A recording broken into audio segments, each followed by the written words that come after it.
Alright everyone, I'm going to do a review of my new Base Porsche Cayman. I've had it for about a week now, but I've been gone all week, so I've really only driven it a couple days.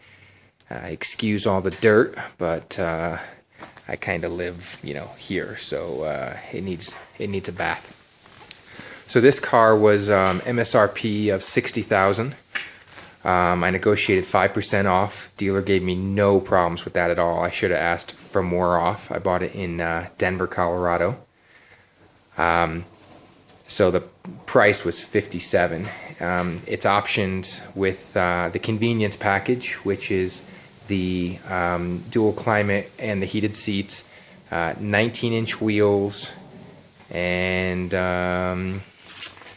what else? That might be it. Yeah, that might be it. Got the standard white. I think the 19-inch wheels are real nice. The 20 Carreras are a bit big for my taste, but I think the 19s are a good mid-ground. It's real comfortable. The ride is pretty smooth.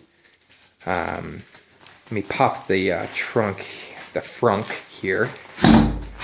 And what I want to show you is I just came back from a trip because I travel every week, and that's a standard carry-on size suitcase. This is the largest size suitcase that the airlines let you use for carry-on, and that's about how it fits. I think I could actually fit this thing sideways. Yep, and I could actually get two of them in there. Will that close? I don't know. Will that close? No, alright, so scratch the two of them theory, but they would fit side by side, but just not top-wise. I could lay them down, though, and probably fit two of them right on top of each other. That would probably work. So as far as frunk storage space, that's really big. Now, as far as the rear, you don't get a whole bunch of space, but you get enough to basically put, two backpacks back here. One of the things I did notice was this little area back here, on this side right here, is actually pretty deep. This would be good to put a subwoofer. I mean, that goes almost like mid-arm, so I think if we wanted to, we could actually get a nice sub in there. On the other side over here, on the passenger side, it's not nearly as deep, but you could probably fit something shallow in there without losing too much space. Alright, let me close this. Alright, I got the standard seats because I bought it off the lot. Like a lot of you, I spend hours and hours and hours on the configurator, but I ended up buying off the lot and on a budget. So in order to move the seat up, you pull this little guy back, and like every other old style seat, it slides back. This little crank right here kind of pumps you up or pumps you down. I'm only 5'6", and it gives me plenty of pumping up so I can see over the windshield, over the dash, and I still have room to pump it up. My wife's about 5'3", so I'll let you know how it works with her. It also has power down here. It has the power to basically put the seat like that, and then also, well, I think that's actually the only power, right? Yeah, that's it for the power. So the power just does this. Now I can also, hit this and show you that there's nothing back here. Unlike the Boxster, we don't have the seats or the speaker grills back here. I got the infotainment package. That's the other upgrade. I got the infotainment package. I didn't upgrade to Bose or anything else. So whatever your base stereo is with your infotainment, that's what I got. I'm getting mixed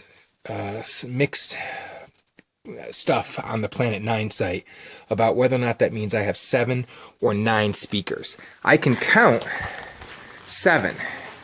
And the 7 speakers I know about are the 2 back here. So there's one on this side, one on this side, And then, of course, you got this really weird, useless storage space right here. That's really deep, though. I mean, I don't know what that's for, but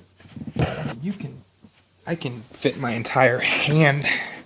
I can fit my entire hand in there. I mean, it's probably, I don't know, 10 inches deep, but I don't know what the heck I'm ever going to use it for. So I got 2 speakers back here. I got the 4 speakers in the door.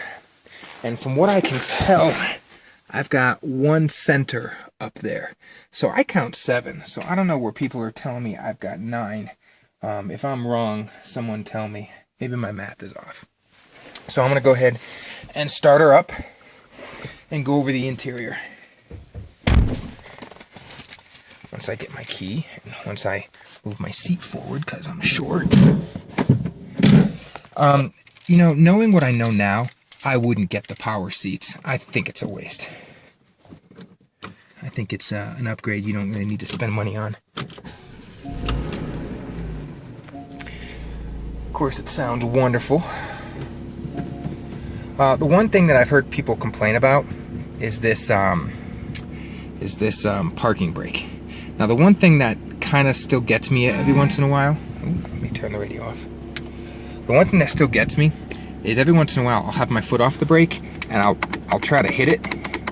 It doesn't do anything. You have to have your foot on the brake in order to disengage. And actually, I think you have to have. No, you don't have to have your foot on the brake to engage it. I've got the standard door controls, which are the quick downs, mirrors. I don't have the memory seats because I don't have power seats. All right, let me put my parking brake on. All right, let me close the door back here.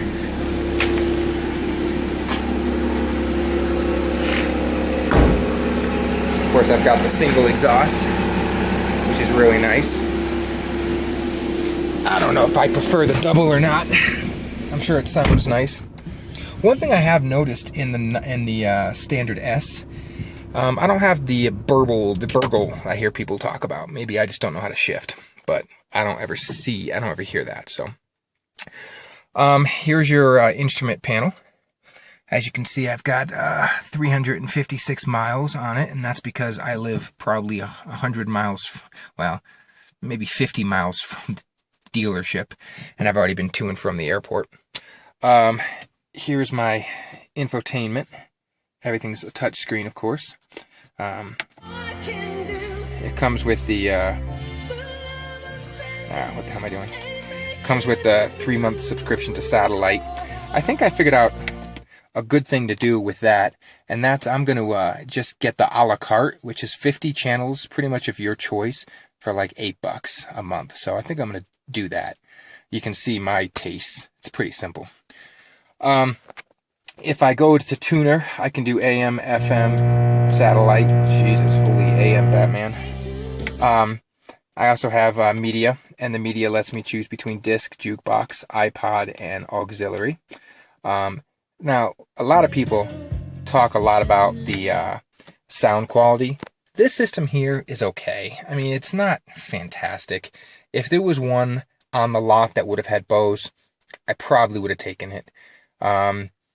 Otherwise, I'm probably going to take this thing and put a couple grand in it. I'm going to replace the speakers, put an amp in here, and a little modular sub in the back.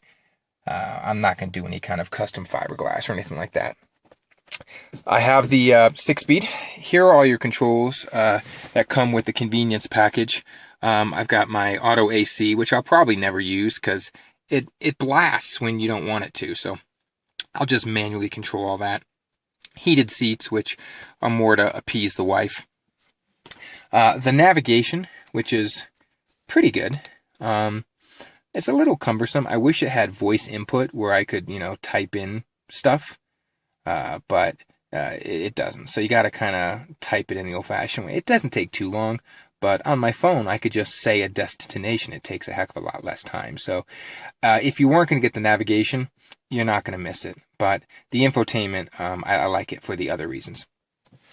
I have my little LCD display over here, which I like. It's really cool. Actually, I think I have to start the car for that to work, or at least put it there. Let me turn the air down. So you can alternate between a map display, which kind of mirrors that map display, it's just kind of round. What I think is kind of cool is it's a 3D map. I live up at 9,000 feet up in the mountains, so you can kind of see where it shows you the terrain at the same time. Other than that, it's pretty cool. This is kind of a little circular version of that. And if you hit the little stalk, which is right here, this one right here, and you press it up or down, you can cycle between your different displays. That one there's got your phone, your stereo, iPod, whatever you got rocking, your vehicle information, temperature, stuff you don't usually care about, tire pressure. Again, I'm not going to look at that. Here's some trip stuff. And then navigation, which is different than the map screen. This kind of tells you more about when you're going to turn instead of, instead of having a map view. I kind of like leaving it on the map view, to be honest with you. I think it's kind of cool. So far, I'm getting used to the controls. It's all pretty intuitive. I haven't had that many problems with it at all. Controls down here, sport, which I haven't been messing around with too much. It is noticeable when you hit that button. Here's the turn off your traction control for when you want to wreck your car. I'll probably never do that. You have your manual spoiler. If you hit this button and raise the spoiler, you have to manually lower it too. Otherwise, I think it's like 70. It does it automatically and comes back down under 55. I did notice when you look in your rearview mirror, you can barely see the spoiler. I mean, you can just barely tell that it's up. Here, let me hit it. I'm raising it now. There you go. You can just barely see that it's up, which is kind of nice. Let me lower it. Oh, I guess you have to hold it. No wonder I had trouble with that earlier. That's kind of stupid. You hit it once to raise it, and then you have to hold it to get it to come down. That's kind of weird. And then your auto start stop. Your auto start stop was actually explained to me incorrectly with a manual. What happens is if I coast to a stop and I'm in neutral, and as soon as I stop and have my foot on the brake, it cuts off the engine. As soon as I press down on the clutch, the engine will start back up. So it was kind of explained differently to me that you have to take your foot off the clutch, which I thought was stupid. So it actually does work well. It hasn't impeded me from coming off the line, at least during normal speeds. Of course, you got your cup holders. Everyone knows about those. One thing that I think I would have optioned differently, given the if I wasn't going to take it off of the lot, are these kind of aluminum, whatever, colored things. It doesn't happen a lot, but there's been once or twice where the light has hit that just wrong, and it's kind of glaring. It's not as bad as some cars. I haven't had it reflect off of here too bad yet, but off of here it's done it like once or twice. So there's an option for a couple $100 to coat this in leather, like the interior. So I think I would have optioned for that, just so I wouldn't have to worry about that glare. I'd probably do it up here too, just so I wouldn't ever have to be concerned about that. I haven't figured out how to program my garage door openers yet, but I'll figure that out. And as you can see, I got the standard black interior. The glove box is pretty big, except for the fact that they give you this massive freaking stack of books. But even with those books in there, I can still fit, some stuff. I got some tissues, my radar detector, which I'm going to hardwire. And then, of course, you have your inputs. You got your power, and then you've got, I have, because of the infotainment, I have just a regular aux in, and then I have a USB, which I have my iPad or my iPod plugged into. I just have a little like mini iPod, what do you call it, little 16 gig in there, and it works good. I don't my controls through the radio. So if I go here to source and I choose iPod, the integration is kind of nice. All right, let me turn that off. Let me go to what do I do? Hit media. Here we go. So this will tell you what's playing. If I hit find music, it'll tell me all of my artists. So I'll hit artists. Don't judge me on my music. I can choose like Coldplay, and then I can either say start playback, in which case it'll play all the albums, or I can drill down into whichever album I want, and I could choose like Parachutes. And then once again, I could start playback from there, or I can go to the open up the album and choose, you know, which track I want, and then again you got to hit start playback, so